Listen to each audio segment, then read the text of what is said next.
Everybody, I'm Master Police Officer Tim Brook with the Bedford Police Department.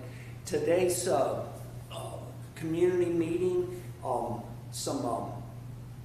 going to change the agenda up a little bit, and our guest speaker is going to be Chief Lewis. Thank you for coming, Chief Lewis. Thank you. And do you mind if I stand on this side so I can manipulate the computer? All right, well, thank you, Tim. I appreciate you doing this meeting. This is a great way for citizens to be able to get information about the police department, and since you're our traffic safety officer, to get information as far as speeding in our neighborhoods, and I know that's a concern for people, and also what we're doing to control those that speeding. So you're doing a fine job. I know you are out there consistently in the public, and believe me, I hear about you all the time because people tell me that they see you and that you're very active as far as pulling vehicles over, as well as a lot of our officers that are doing that. But what I wanted to speak to all of you about today is just some of the programs and the good things that the Bedford Police Department that we're doing, not only to better our community, but also to better the employees that are the backbone of what we do. So I just want to go over a few of the finished programs. So what we do now is we have surveys that you can go on our website. They're called My 90 by Axon Community Surveys. And the great thing about these surveys that we have is that our department has an extremely high 90% rating. So with these ratings, they are given to everyone that we meet post-contact, which people that could be victims of a call or witnesses of certain calls, that we will give them, send a phone number, we will send a link to them that they can actually go on to and do a quick community survey. So out of our survey, what we found is, and this has been going on for about 2 years, over 2,000 people have been sent this survey in that time in the town. So one of the things that I pulled out of this survey is the top concern for the community in this area, and it's been consistent with this since that 2-year survey, are 29% or more concerned about drug sales, drug use, and drug sales. And that's extremely telling in our community. What we've done as a police department is we've based some of our manpower towards this survey. So we now have someone that's on a narcotics task force, and we have a couple of our guys that are able to be on this task force, and they're doing a great job working in the town and also with our regional partners with Bedford County and around the area to stem some of the drug sales in our area. 25% of the people that responded said they don't have any concerns, which is a great thing. If you have 25% of your people that respond to your survey and say we don't have any concern, that means that not only are our police officers out there doing a great job, but the town itself is creating a good feeling for the citizens out there. 12%, it was tied between two. Quality of life was a concern, and this includes like barking dogs, noise, parking, and animal complaints, and also has some of the speeding components in there. And then the other 12% was theft. So those are some of the concerns that we're hearing from the people that we contact out there in our community. Some of the things that we're doing as a department, when I arrived here about a couple of years ago, I wanted to create a foundation. We all need to recruit people, but I didn't want to be a person that sits and complains that we cannot find people. So what we as a department sought out to do is start pretty much like baseball. They have a farm league. So what we've done is we've created a farm league in partnership with Virginia Career Works. I know many of you have heard about this program, but it's our LEAD program, and LEAD stands for Law Enforcement Education and Development Program.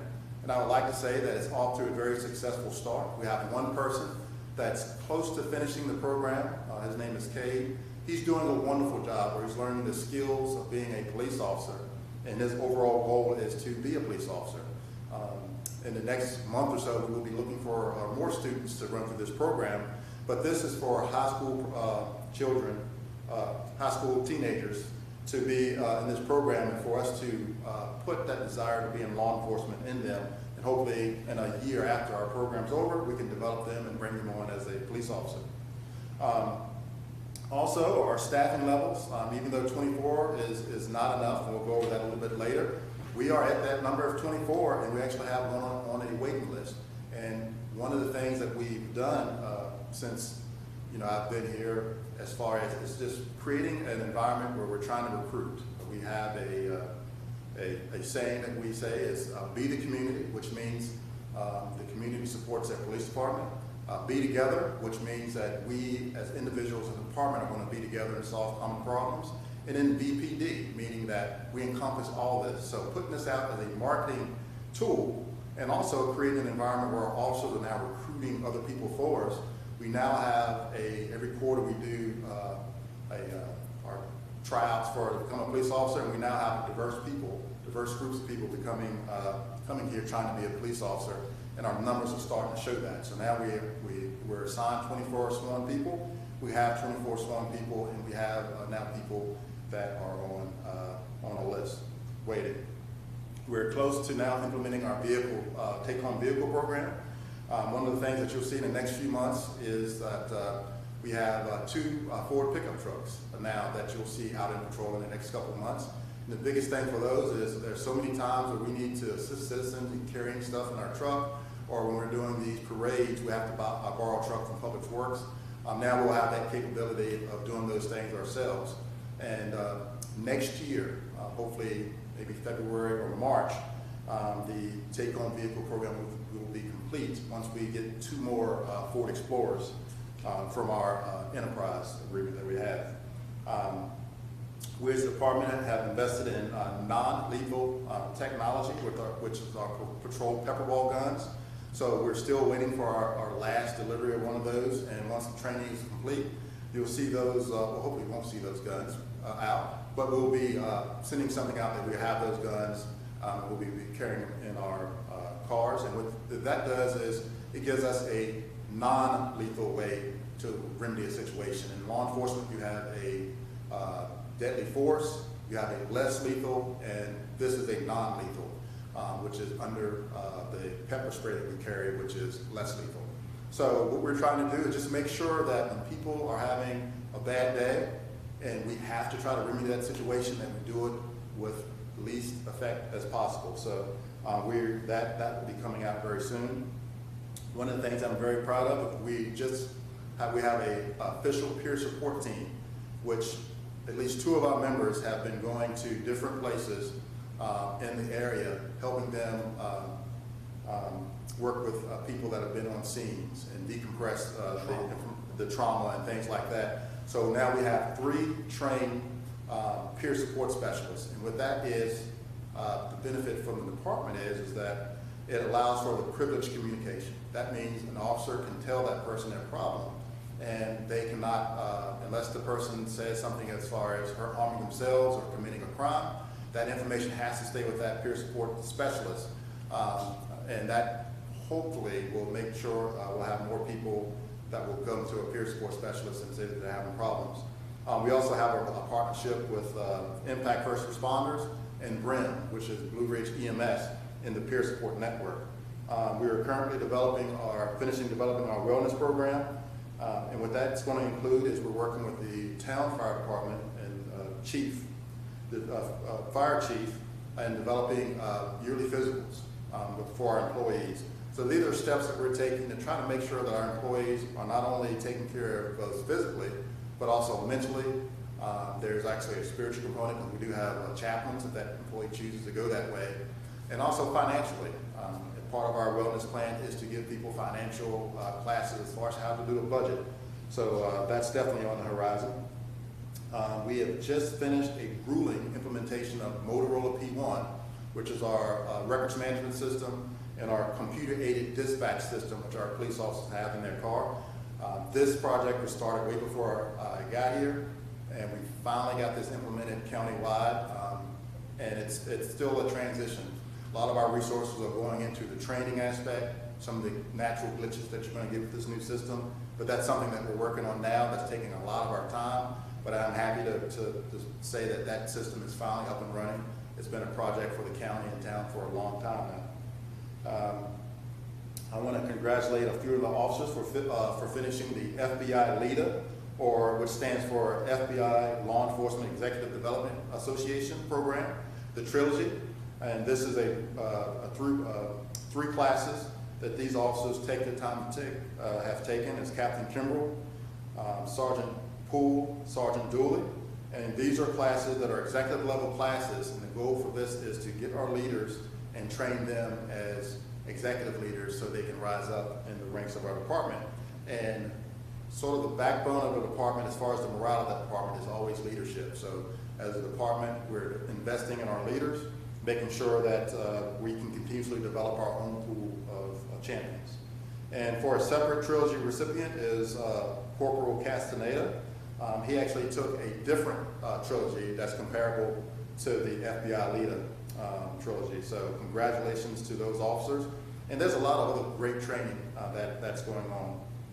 Now, some of the challenges that we're facing as a department is one of the major ones is our facility. And, you know, we got a report that we've got numerous different types of mold, including black mold, that's in our police department at the basement level of this building. At this point in time, unfortunately, at least 3 employees have filed claims that they're having issues with our mold that are in our station. And we are just finished dealing with an infestation of book lice, which I've never heard of those little things until I've gotten here. But pretty much they feed on mold, and they live in damp and wet areas, which unfortunately is our basement. And when the person came with to help us with the infestation, he says, unless we can fix those things, we're going to continuously have that. So unfortunately, we're going to have this issue with us for a while. And you know, on that note, I want to thank our employees for coming back and being in this type of environment. I know it's tough being in that environment, and you know, hopefully that will get fixed and in the near future. Another issue that we're going to have is, even though we're at our 24, we're getting up to close to about 1,000 calls a month right now, and we're going to need to up those numbers in the future. Our guys are being challenged with that, especially with the emergency protective orders, temporary detention orders, which we had an officer leave town earlier today, taking staff from the street on a temporary detention order to Western State. So we've got some challenges there, but I know in the future we'll get through those things. And the last thing that I wanted to say is that I will be stepping down as the police chief by the end of the year. And I want to make sure I extend this thanks out to the men and women of the police department. They've been an absolute joy to work with. This is the best group of people that you can ever work with. And I am thankful for having that opportunity. So I'd like to call Master Police Officer Tim Brooks back up. Thank you, Mr. Brooks. Appreciate you. You're welcome, Chief. Chief, I hope that any of the officers that have worked with you ever ascend to the level of that executive leadership, that they will remember this master class on how to be an executive. And you know, when they find themselves in a similar circumstance, maybe they'll think back on this and say, what would Chief Lewis have done? I appreciate you, Tim. Thank you. You're welcome. All right. All right. Back to the beginning of the slideshow, folks. I'm going to go over some statistics, and then we're going to talk about parking violations and the speed on Smith Street. So,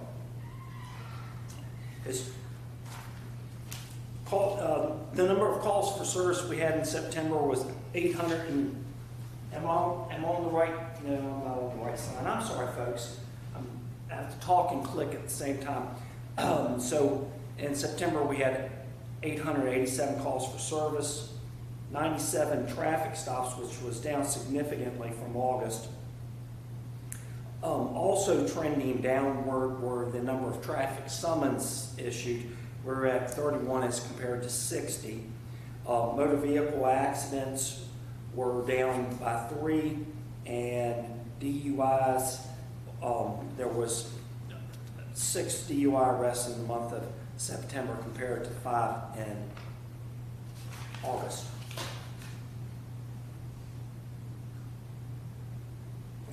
So I wanted to spend a little bit of the time today talking about some of the parking issues that have come up and are fairly constantly up. The overtime parking downtown Currently, the fine for overtime parking downtown is $10, and this is the code section. So if you ever wonder if something's against the town code, you can find it at this librarymunicode.com website that I have on the slideshow. You could also just Google town code of Bedford, Virginia. Overtime parking downtown is a problem.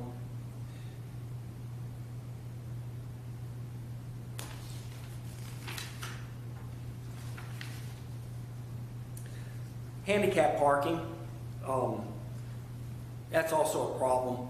The Code of Virginia says that the placard shall be displayed in such a manner that hang from the rear view mirrors when the vehicle is in the parking space, so that it can be viewed from the front and the back. A couple of times I've issued handicap parking violations, and the code does allow people to display them on their dashboard, but I need to be able to see the expiration date on the handicap tag, please. That'll prevent you from having to come back. If you display it correctly, that'll prevent you from having to come by the police department and showing one of the administrators the parking ticket that I've left you. A real common violation of handicap parking is over at near Walmart. The fire lane, which I'll talk about here in a second, is a real popular fire lane violations occur at Walmart and over there next to Papa John's in the ABC store. So please be mindful. Don't park in the fire lane, because that's a $50 fine. And believe it or not, if you don't update your address with DMV and you don't pay your parking ticket, what happens is the town tells me, hey, Officer Brooke, they didn't pay the parking ticket. I go to the magistrate and get a summons for you, and they attempt to serve that summons at your residence. If you no longer live there, then the summons just goes back in the drawer, but it doesn't go away. So the next time you make contact with law enforcement, you could potentially be detained until a summons is served on you for a parking violation. So if you get a parking ticket, pay your parking ticket or dispute it with the town administrators or the police administrators. But if it bubbles up into court, there was a $50 fire lane, and when the judge asked if there was a justified reason for parking in the fire lane, the individual's response wasn't satisfactory. He fined her $250 for a parking lane violation. So if you pay your parking tickets when you first get them, it's a lot less expensive. Handicap violations start at $125, but I can write upwards of $500. But I would use some discretion before I start writing $500 parking tickets. I think $125 should be sufficient to get your attention to not park in a handicap space. I'm a little bit more passive in the residential areas as far as parking violations. The main focus behind the overtime parking downtown is to allow the downtown businesses, customers, to park nearby the stores. All right, I think I've talked enough about parking and fire lanes. So we had a speed camera up on Westview and Smith Street last month for 28 days. Unfortunately, I haven't been able to get the data from the Westview speed sign, but Smith Street came in, and as you can see, we had it up for approximately 28 days. Speed limit on Smith Street is 30 miles an hour, and the average speed was 28 miles an hour with a high speed of 59 miles an hour. And of interest, there's almost 700 cars a day going up and down Smith Street.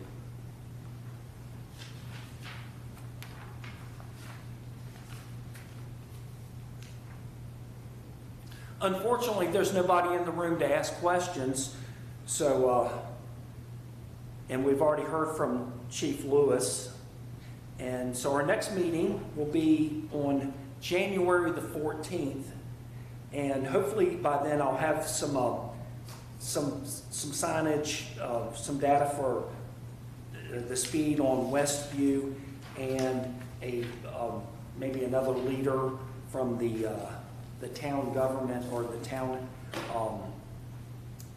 maybe a department head will be our guest speaker. But in the meantime, I'll see you in January. Bye.